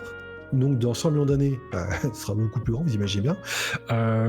Là, pareil, pardon. On a vu que le rift est-africain est en train de s'ouvre tout doucement. Pour l'instant, c'est une dépression, mais dans 100 millions d'années, ce sera un océan. Voilà. En train de s'ouvrir encore plus, on a l'Atlantique qui est déjà très ouvert et qui continue à s'ouvrir. En termes d'autres océans plus anciens qui grandit encore, on a l'océan Indien qui continue à grandir, mais qui à un moment donné va commencer aussi vraiment à se faire bouffer par tous les côtés. Et en océan plus ancien encore, qui est lui en train de disparaître, on a le Pacifique. L'océan Pacifique, il se fait manger par tous les côtés. Et donc, dans, je crois qu'on va dire 100, 200 millions d'années, j'en sais rien, comme ça, il faudrait regarder, ça disparaîtra totalement. Et donc, s'il disparaît totalement, ça veut dire que l'Amérique aura rejoint l'Asie. Au moins que l'Amérique et l'Asie seront totalement rejointes. Hawaï, d'ici là, donc j'imagine bien qu'Hawaï aura été soit écrasé par l'Amérique, soit écrasé par l'Asie, ça dépend comment ça va aller.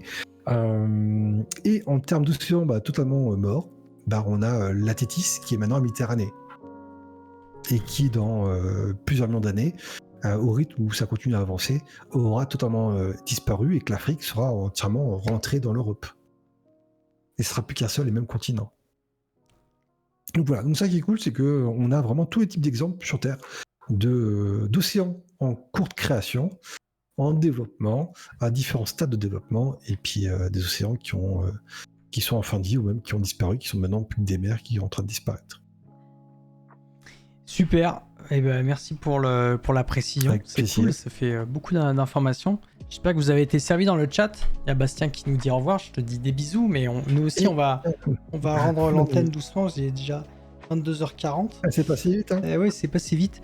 Au final, on a fait un bon tour, on sait pas spécialement, on a un peu parlé du Maroc, on a fait un petit focus à un moment, mais globalement, on a parlé de séisme en général avec en rentrant un petit peu plus dans le détail sur le fonctionnement de comment un séisme est généré, quels sont les différents types d'ondes, quelques exemples pratiques à travers le monde de plaques qui interagissent les unes par rapport aux autres, et avec le cas du Maroc en particulier qu'on a un peu plus traité, mais qui est quand même très compliqué en fait, et que là c'était pas la peine, je pense, d'aller plus dans le détail que de montrer la complexité du terrain, tu vois. Voilà. Oui, non, je suis d'accord. Le seul aspect qu'on n'a pas eu trop eu le temps de traiter, mais bon, c'est pas grave, toi tu auras l'occasion d'en parler davantage dans tes lives, c'est oui, l'aspect adaptation des populations. Mais on l'a quand même évoqué avec les stratégies de bâtiments capables de mieux résister, évidemment, de mieux tanker les vibrations. Donc voilà, c'était super. Merci beaucoup à toi, Chaperoneuil. Merci à toi. Merci pour tout ce que tu as apporté. C'est toi qui as fait la grande qualité de cette soirée, et je te remercie parce que c'est toi qui a proposé de faire d'utiliser Google Earth, que j'utilise pas du tout d'habitude. Donc tu m'as fourni tous les documents. Donc moi j'ai eu plus qu'à mettre les pieds sous la table et tu nous as servi. Donc c'était vraiment génial, quoi. Voilà. On va s'arrêter doucement là, mesdames et messieurs. J'espère que vous avez été contents. Moi, ce que je ferai, c'est que je vous mettrai sur mon Discord, je te passerai aussi sur le tien, les liens des références des deux papiers, au cas où il y en a qui veulent aller voir les papiers. Ils sont très compliqués, parce que c'est vraiment très pointu en termes de sciences, les énormes cerveaux de du géologie, chat. etc. C'est très très pointu, mais c'est d'excellents papiers. Donc je mettrai les références. Ouais, tu pourras les mettre sur le serveur Discord. Oui, tu étais sur mon serveur Discord, donc il n'y a pas de souci. Voilà, j'ai mis le lien dans le chat, c'est pour ceux qui veulent le rejoindre. N'hésitez pas, j'ai mis aussi en shout-out la chaîne de Chaperoneuil, qui, a priori, tu streams demain soir, non? Oui, l'actualité sur les volcans. 21h, donc, on fait l'activité des volcans. Dites-vous bien, si ce soir on n'a pas pu répondre à vos questions parce que je les ai sautées ou quoi, ou que vous voulez approfondir certains des éléments, rendez-vous demain. J'ai envie de vous dire rendez-vous demain soir sur la chaîne de Chaperoneuil pour continuer de poser vos questions sur les séismes, parce que même si tu parles volcan, tu peux leur parler de séismes. Vous pouvez venir et poser tout le temps les questions sans problème. Donc voilà, vraiment, n'hésitez pas à les rejoindre. Je vais refaire un shout-out. N'hésitez vraiment pas à rejoindre la chaîne de Chaperoneuil pour continuer de parler géologie de manière générale et de continuer la discussion pour ceux qui veulent approfondir et qui n'ont pas été suffisamment... c'est super sympa, merci. HPC Caméléon. Ouais, vraiment, allez-y. Voilà. C'était à haute tenue vulgarisatoire. Ouais, on a essayé. On a essayé de... On fait notre mieux. Ouais, on fait notre mieux avec les éléments qu'on a. C'est toujours un exercice qui est jamais simple, mais qui est toujours super agréable à faire. C'est ça, rester quand même compréhensible alors que le niveau peut être un peu hardcore, quoi. Il est vrai. Dès qu'on parle géol, toutes les sciences naturelles, compliqué. Bref, je vais te laisser le mot de la fin pendant que je cherche quelqu'un à aller aider. Ouais. Si je sais pas. On a vu qu'il y a eu un séisme en Charente-Maritime au printemps passé. Ah oui, on n'a pas eu le temps d'en parler, mais pareil, je mettrai des liens moi sur mon Discord. D'ailleurs, je passerai les liens. Tu les as déjà dans les PowerPoint. On a des sites gouvernementaux français qui existent, qui permettent de mieux comprendre les risques sismiques en France, les aléas sismiques. Si vous voulez voir si votre région est dans une zone à risque sismique ou pas. Il y a aussi des informations sur ces sites sur quoi faire en cas de séisme. Voilà. En France, en Europe souvent c'est pas le cas, mais au Japon par exemple, les enfants dès le plus jeune âge, on leur apprend à savoir quoi faire en cas de séisme, ou en temps avec tous les séismes qu'ils ont, faut mieux. Mais c'est vrai que c'est quelque chose qui nous manque, nous, dans la culture européenne, où on n'est pas assez sensibilisé dès notre jeune âge à avoir les bons réflexes. Et donc, vous trouverez justement des informations très intéressantes sur ces sites du gouvernement français dédiés justement aux risques sismiques et à la sismicité, avec des cartes indiquant les séismes récents, les derniers séismes, notamment sur la France. Voilà.